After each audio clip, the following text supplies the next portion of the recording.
What up, what up, what up, party people? What's going on? Dante here, super excited to share, getting my camera situated. But Dante here, I'm very excited to be here with y'all.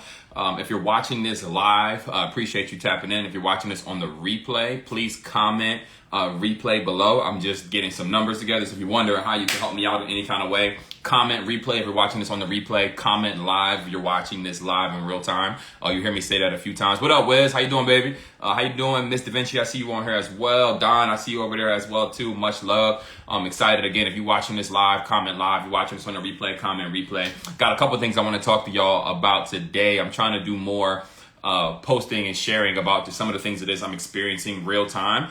So the thing that's just been on my heart over this last couple of days is the difference between prospecting and marketing. And this live will be more for those who are actively in some sort of entrepreneurship opportunity, even those who are actively in ministry as well. I know a lot of people who are full-time in ministry in different aspects in different ways. There's a lot of people that do ministry in some kind of a way, but this live is specifically for people who are actively building something. If you're building anything right now in your life, this live today is for you, and I'm going to tell you why.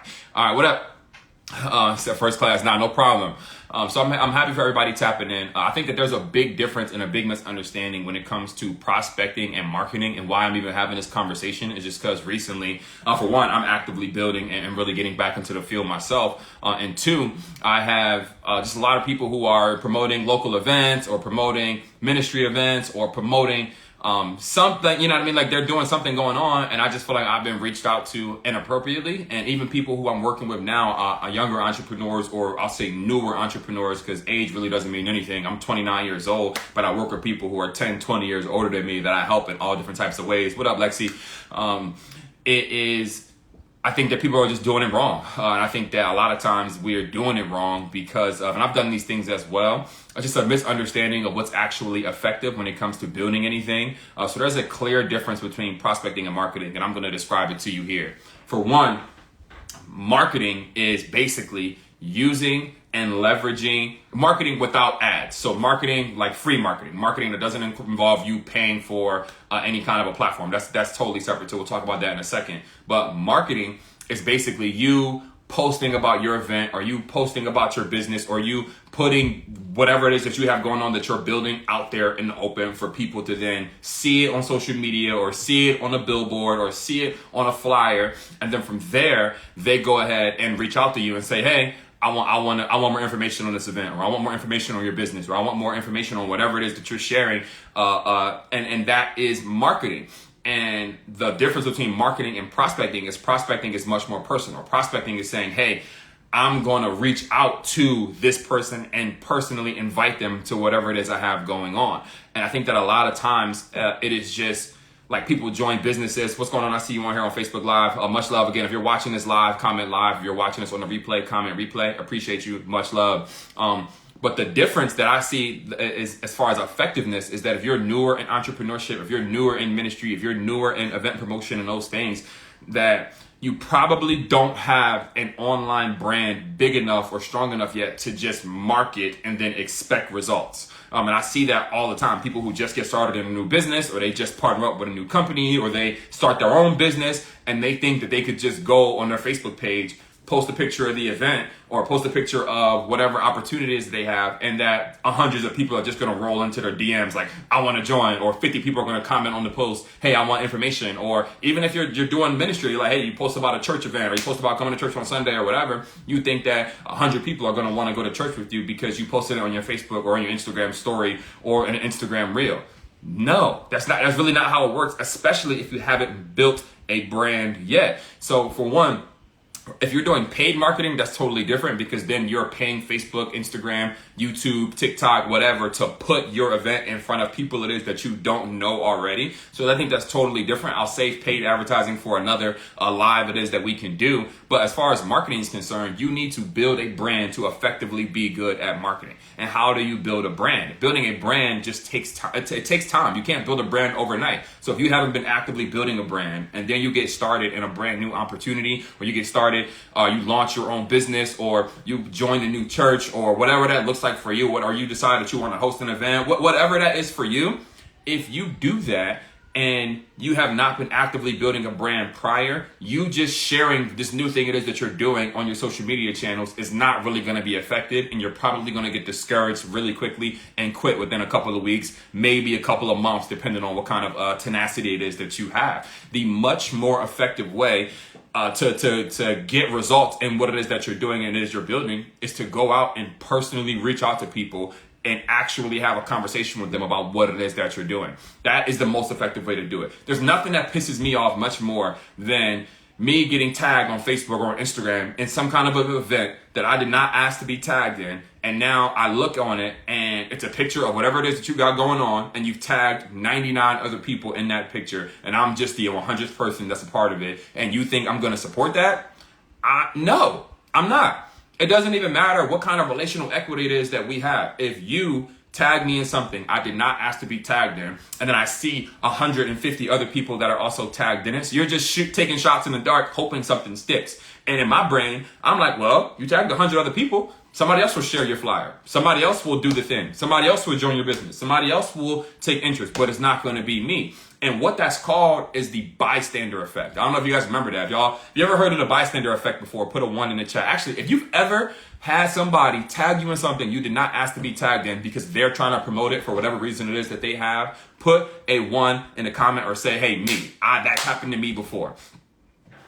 Because I feel like recently it's been happening to me all the time. I'm just like, what is going on with this? Like, I'm not like, even if, and I'm not saying I don't like these people, I don't love these people, I don't have relational equity with them. But if you want a response out of me, you need to call me. You need to send me a personalized text message. You need to send me at least a personalized DM. Hey, Don, I got this going on in my life right now. This is really exciting to me. I'd love it if you shared it on your page, or I'd love it if you can come to the event, or I'd love it if you take a look at my products and services, or whatever that is. That is such a more effective way to go ahead and grow. Like, the bystander effect is basically like when somebody, and again, if you've ever heard of that before, comment below the bystander effect. And if you haven't, you could look this up after. But the bystander effect is basically, let's say we're out at a pool or somewhere we're out where there's a bunch of people, or like walking down a busy street in New York, and somebody falls and hits their head and now they're bleeding on the ground.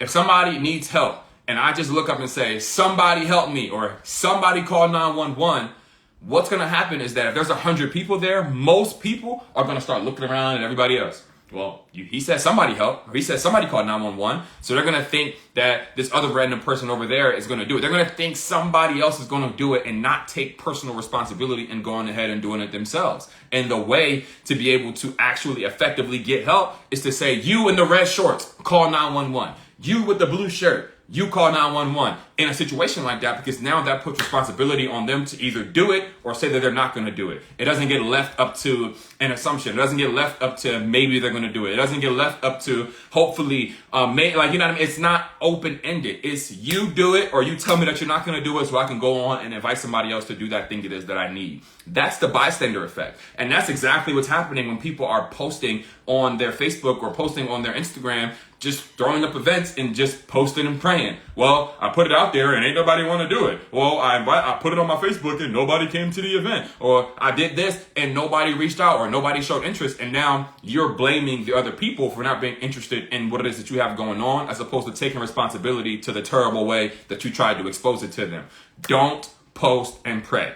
That's not how you grow your business. That's not how you grow your ministry. That's not how you grow any of those things, especially if you haven't built a big enough or successful brand already. So if you ain't even like popping in that area or have reached out or have had success clear in that area, you can't expect that people are going to just respond to you posting something on your Instagram. Now, if Beyonce or if somebody like obviously with that kind of a brand posts something, then yeah, they're gonna get traction on there. If Oprah posts, like, of course they are, because they've built a brand. Now, if you've built a brand in that area and you post something, that's a different thing. But most people have not. And when I see that, and they ask me questions about how they can go ahead and grow their thing, I see that there's a difference and there's frustration, and then they end up getting frustrated and quitting. So what I would say, and the reason that people don't like prospecting is because there's a fear of rejection. If I reach out to you directly and say, hey, what's going on, Tony? How are you today? How's your kids? What's going on? Okay, I'm doing this thing, whatever this thing is, whether it be a new business, an event,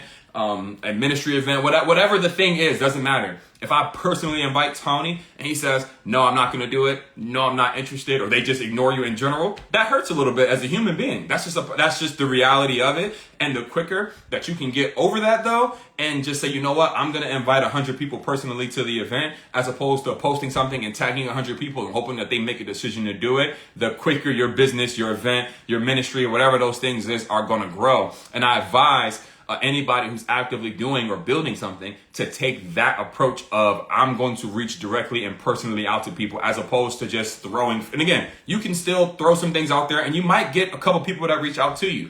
But if you really want to be effective, you gotta go and experience the risk of being told no. And the quicker that, it's a book I read a long time ago called Go for No. It's a really, really good book. It's not really long. It's like 100 pages, maybe an hour and a half on audiobook. But it's a really good book that teaches you that if I am interested in saying, you know what, I want more people to tell me no, because I recognize that what it is that I have to offer is so good that if 10 people told me no, that might mean that 5 people told me yes. And again, you usually average maybe 20% as far as people being interested when you reach out to them. So if you think about it from the perspective of, I'm not scared of being told no to whatever it is that I'm offering to people right now. And because I'm not afraid of being told no, I can go out and reach out to people comfortably, confidently, and expose what it is that I have going on with confidence, that I'm going to find the people who are looking for me, because there are people looking to go to your event. There are people looking to join your business. There are people looking to join your ministry. That's a fact. But how you approach them absolutely matters. Posting on your pages and just praying that somebody responds is a very lazy way to accomplish your goal.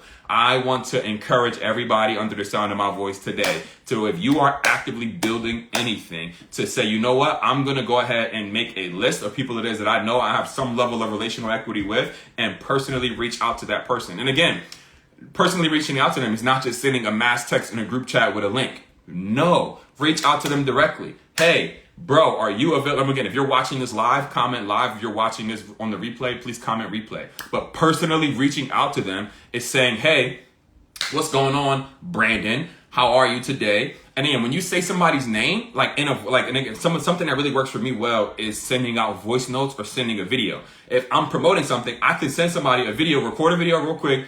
Hey, what's going on, Brandon? It's Dante. Just wanted to see how you were doing. What was going on with you today? I wanted to let you know that I have this event going on, or this new business that I just joined that I'm excited about, or whatever it is. And I'd love to get your thoughts on it and see if you're available to come. If not, it's all good. Have a nice day. Boom. You send that video out. You send that voice note out. Now, don't just send them a text. The text is also kind of lazy because there's no human effect to that text. It's just words that's sitting through a screen. Your best way to be the most effective is to send a video or a voice note, because they can hear your voice. They can hear your tonality. They can relate to you as a human. And it's much harder for that person to say, if you send me a personalized video that says, hey, Dante, I want to let you know that X, Y, and Z is going on, you're going to get a much bigger response from me to do whatever it is that you have going on, versus you just sending me a scripted text with a link in it. I'll probably ignore that too. But the best way to do it is send a video or a voice note, and you want to make sure that you say their name. And you also want to make sure you say, this is a key for anybody who's really building something, is,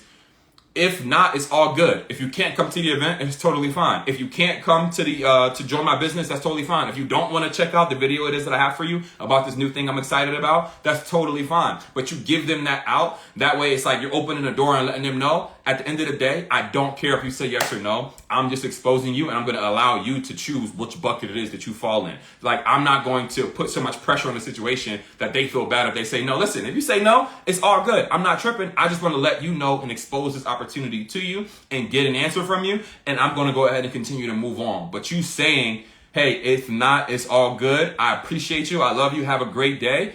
That makes it such a less pressure situation. And I promise you, you'll begin to get better results from people that will respond to what it is that you're saying. There is a difference between posting and marketing. If you want to market, you need to build a brand. And if you haven't started building a brand yet, it's going to take you time. Like 6 months to 3-4 years time. Wow, Dante, that's a long time. Absolutely. But you want to be known for the thing it is that you're doing. And the easiest way to build a brand is to just share what it is that you have going on in your life. A key for me that I've always used now, probably for the last 4 years, is RLV. Results, Value, Lifestyle. Dante, I don't know what to post to start building a brand. Post the results of whatever it is that you have going on. post things about your lifestyle that are happening that are not directly related to your business, your opportunity, your events, your whatever, and then value.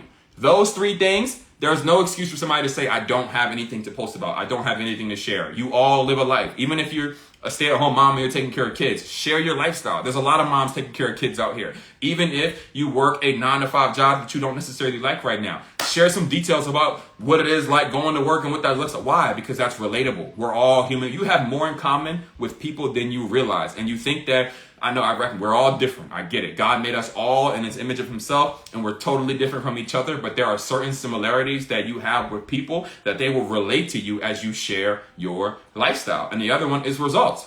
If you are in a business, share the results of your business. If you're in ministry, share the testimonies and things that are happening of people who are joining and partnering with your ministry, and then give value. Value. What's value? Anything that you find valuable that can help you can probably help somebody else. So if you share those things, those tips, those quotes, those little minute videos that inspire you, whatever, and post value. That's how you build a brand. Results, lifestyle, value, plus consistency over time equals a brand. You want people to know that you are known for doing these things that get you results, these things that are part of your lifestyle, and that you're constantly going out of your way to give people value. So I'm definitely trying to help you. I hope this live got you some value and helped you go ahead and grow your business, your brand, your company, your ministry, whatever that is for you. But I just wanted to make sure people recognize that there's a difference between prospecting and marketing, and that if you really want to grow, especially if you don't have much, if you're starting right now and you don't have a big brand, but you got